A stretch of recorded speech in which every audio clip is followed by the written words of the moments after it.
Hi, it's August of 2023, and I just received news of a dispatcher who completed her life self-imposed.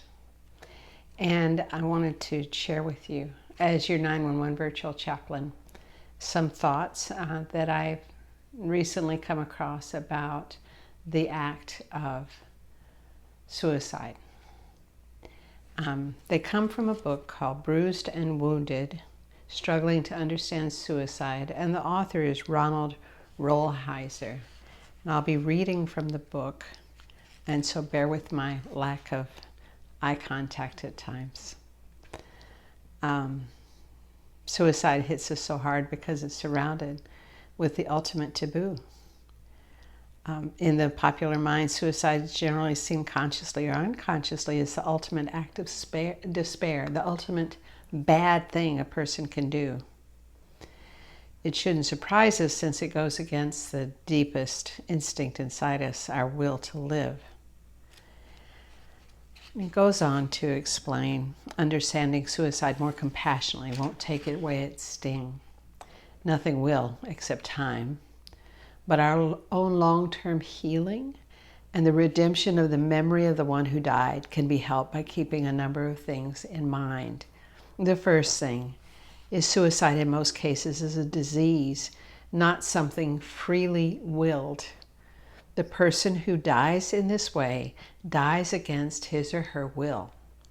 Akin to those who jumped to their deaths from the Twin Towers after terrorist planes had set these buildings on fire in September 11th, 2001. They were jumping to a certain death, but only because they were already burning to death where they were standing. No one would suggest that they had lost the desire to live. Death by suicide is analogous to death by cancer or stroke or heart attack, except in the case of suicide, it's a question of emotional cancer, emotional stroke, or an emotional heart attack. Moreover, still to be more fully explored is the potential role that biochemistry plays in completed suicide. Since some suicidal depressions are treatable by drugs, clearly then some suicides are caused by biochemical deficiency, as are many other diseases that kill us. The second thing he points out is the person who dies in this way almost invariably is a very sensitive human being. Suicide is rarely done in arrogance, as an act of contempt. And he goes on to say, generally, our own experience with the loved ones that we've lost to suicide was that these persons were anything but arrogant. More accurately described, they were too bruised to touch. They were wounded in some deep way that we couldn't comprehend or help heal. Indeed, oftentimes when sufficient time has passed after their deaths, in retrospect, we get some sense of their wound, one which we never clearly perceived while they were alive. Finally, he says, we need not worry unduly about the eternal salvation of those who die in this way, that God's understanding and compassion infinitely surpass our own. Our lost ones are in safer hands than ours.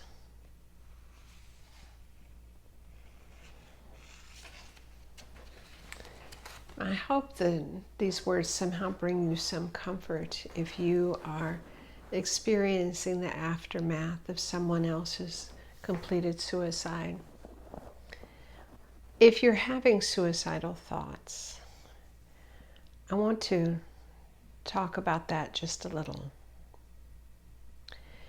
Suicidal thoughts arise from our pain, where it is painful to be in community with people. It is painful to have relationships and struggle with them. It's painful to just live.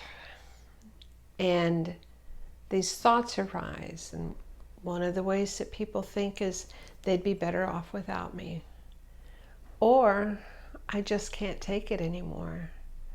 Or I'm nothing without them. Sometimes completed suicides occur after a breakup, but before the breakup there was conflict and pain in the relationship.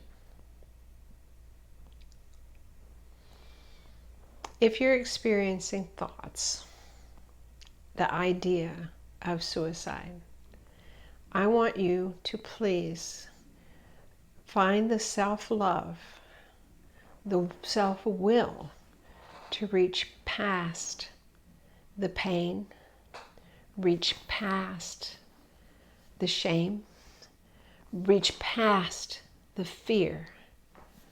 One of the things that people experience is that they're so afraid that the pain will never end that they don't want to face it. The pain does end, and it doesn't have to end permanently. I encourage you to reach out for help.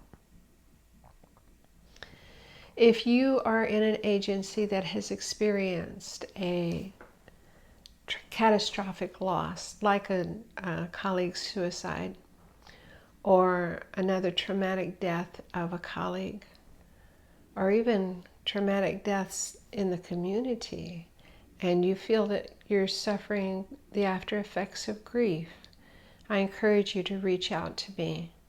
I do have a workshop that I can bring to your agency should you want it. And so that is something I can do for you. And again, my name is Edie, and I get to mentor 911 professionals who are drowning in work stress to step into an epic life in just 5 minutes a day.